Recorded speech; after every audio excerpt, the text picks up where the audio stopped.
The humiliation. The massive space station known as Nexus Prime floated at the center of the galaxy like a jewel suspended in endless darkness.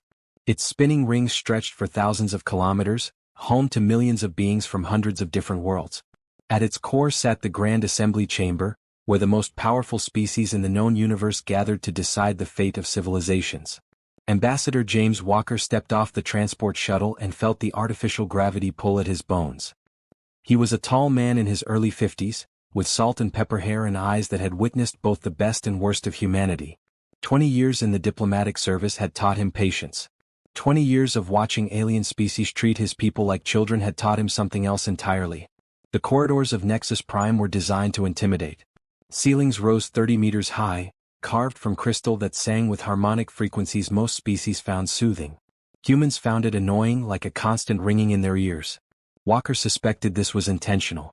Everything on this station was designed to remind younger species of their place in the galactic hierarchy. He passed groups of aliens as he walked. The Valanthi glided by on their hover platforms, their translucent bodies pulsing with bioluminescent light. They had achieved space travel while humans were still learning to make fire. The Korthax stomped past in their mechanical suits, massive beings from a high-gravity world who had conquered 12 systems before joining the Galactic Accord. They looked at Walker the way a person might look at an insect that had wandered into their home. Today was the annual Unity Summit, a gathering of all member species to celebrate peace and cooperation.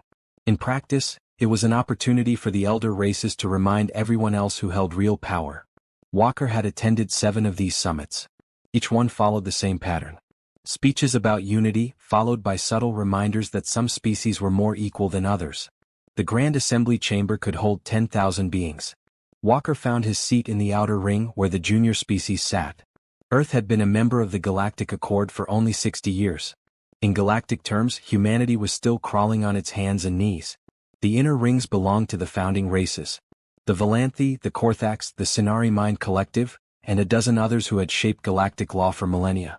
High Arbiter Xyloth stood at the central podium, his presence commanding instant silence. He was Sinari, a being of pure thought housed in an artificial body of flowing silver metal. The Sinari had given up physical forms thousands of years ago, believing flesh to be a limitation. They considered themselves the pinnacle of evolution, and the other elder races rarely argued. Xyloth's voice resonated through the chamber, translated into every language simultaneously through the neural links that connected all delegates.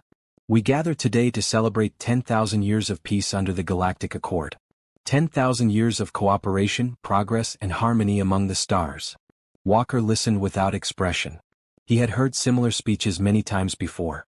The words were beautiful, but they hid an ugly truth. The Galactic Accord was not about equality. It was about control. The elder races had written laws that ensured their dominance would never be challenged. Younger species could join the community of worlds, but they would always remain subordinate. The ceremonial speeches continued for hours.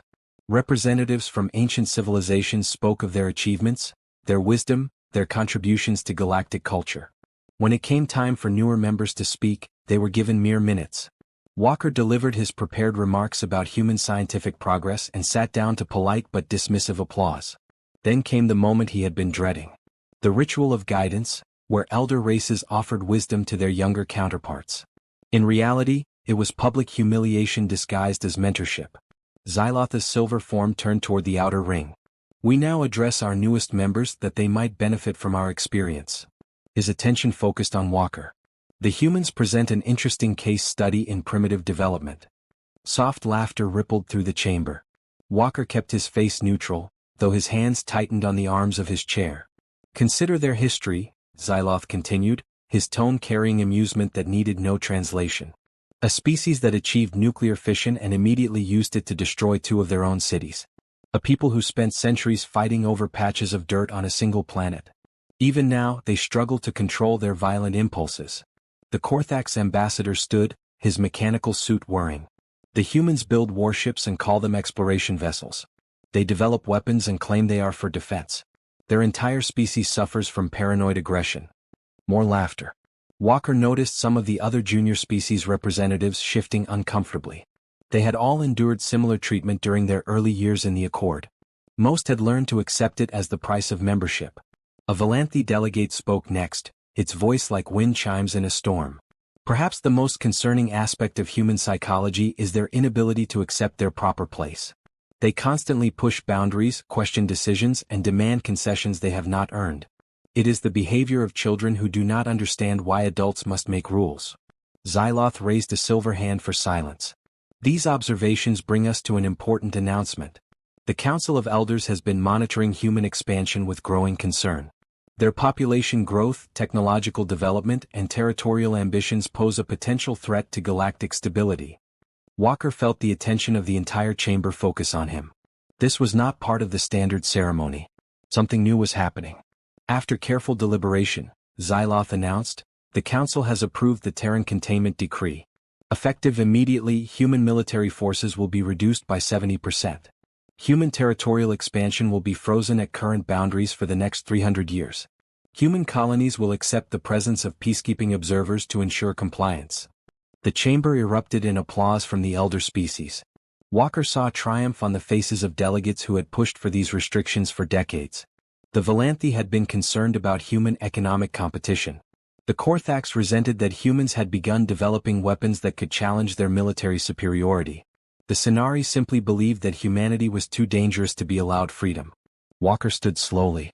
The applause faded as delegates noticed the human ambassador rising from his seat. It was highly unusual for a junior species to speak during the ritual of guidance. Not forbidden but almost unheard of. "High Arbiter," Walker said, his voice carrying clearly through the translation systems. "I thank the Council for its concern regarding humanity's development." Xyloth's silver form tilted slightly, a gesture of condescension. "You accept the decree then? How surprisingly reasonable." "No," Walker replied. "I do not accept it. And I must inform the Council that it has made a serious error in judgment." Shocked murmurs spread through the chamber.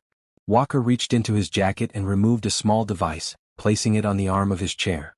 A recording light blinked on. "For 60 years, humanity has been a faithful member of the Galactic Accord. We have followed your rules, accepted your insults, and pretended not to notice when you rigged the system against us. You mistook our patience for weakness. You assumed our compliance meant submission." He looked around the chamber, meeting the eyes of beings who had spent decades treating his species as inferior. "You were wrong. Humanity is not weak. We are not primitive. And we will not accept containment like animals in a cage." Xyloth's voice carried a hint of warning. "Ambassador Walker, you speak dangerously. The decree has been approved by all founding species. It cannot be reversed by human protests." Walker smiled, though there was no warmth in it. "I am not protesting, High Arbiter. I am informing you that within the next 12 hours, humanity will provide a demonstration of why this decree was a mistake. I suggest you use that time to reconsider your position." He gathered his materials and walked toward the exit. Behind him, he heard Xyloth's dismissive words echo through the chamber. "Let the human make his empty threats. What can one primitive species do against the combined power of the Galactic Accord?" Walker did not turn around. But as he passed through the chamber doors, he activated a hidden transmitter on his wrist. A single coded message traveled faster than light across the galaxy, reaching Earth in moments. The message contained only one word: begin. The reckoning. Midnight came to Nexus Prime according to the standardized galactic clock that synchronized all member worlds. At that exact moment, the universe changed. On 17 different planets, human construction vessels that had been quietly building infrastructure for decades suddenly revealed hidden weapon systems. Mining ships dropped their cargo drones and deployed kinetic launchers capable of punching through battleship armor. Research stations activated defensive shields that the Galactic Accord had never registered because the technology was uniquely human and therefore not covered by any treaty. In the Valanthi home system, a fleet of human cargo haulers positioned themselves around the species' central data network. They carried no weapons that the Accord regulated. Instead, they carried something far more dangerous: electromagnetic pulse generators that would fry every computer system within 1,000,000 kilometers. The Valanthi had uploaded their entire civilization into digital networks. One pulse and their species would effectively cease to exist. The Korthax discovered that the human engineers they had hired to maintain their military stations had installed backdoors in every system. Power grids, life support, communications, all of it could be shut down with a single command. The warrior species that had conquered 12 systems found itself helpless against enemies who had been walking freely among them for years.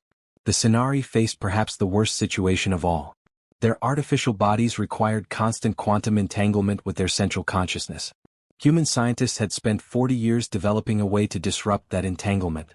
A fleet of seemingly harmless survey vessels now surrounded the Sinari homeworld, each one carrying devices that could scatter the collective mind across the void. High Arbiter Xyloth received reports of the situation within minutes. His silver form flickered with what might have been alarm as he summoned an emergency session of the Council. Ambassador Walker was escorted back to the chamber by nervous guards who no longer looked at him with contempt. "Explain this immediately," Xyloth demanded, his voice losing its usual composure. "Your vessels have surrounded our critical infrastructure.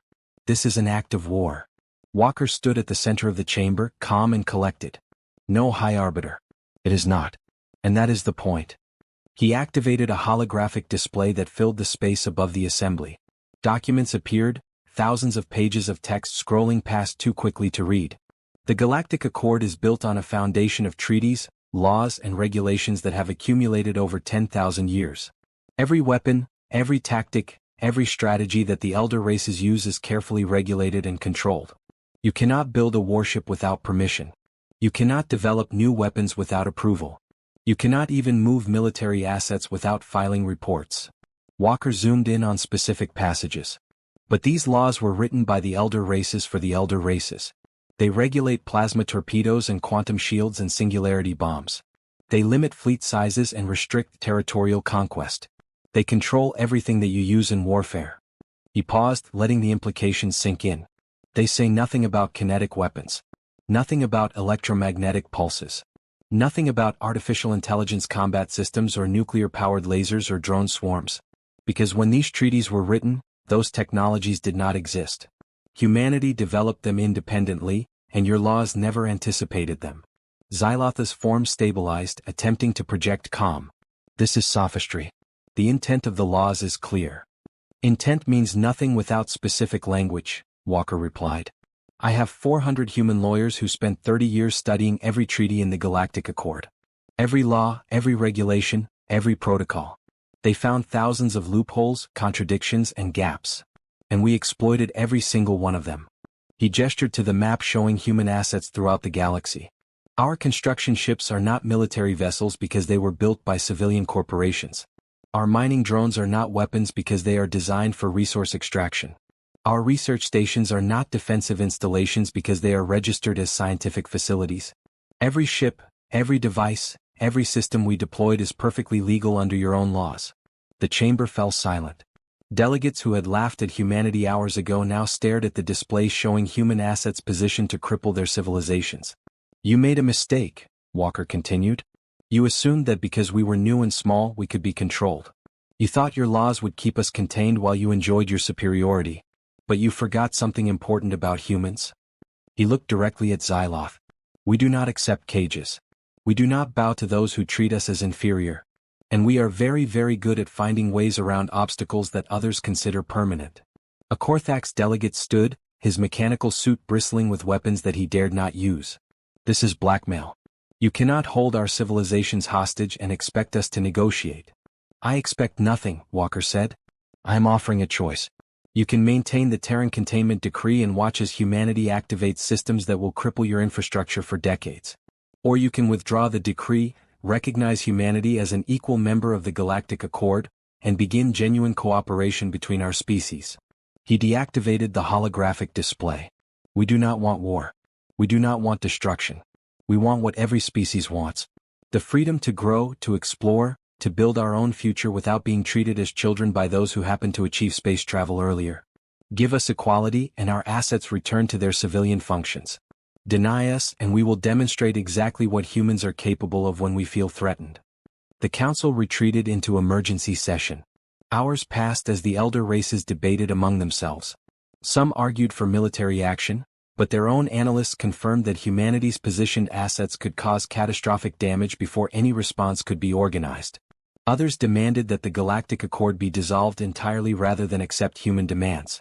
In the end, pragmatism won over pride. The Terran Containment Decree was formally withdrawn.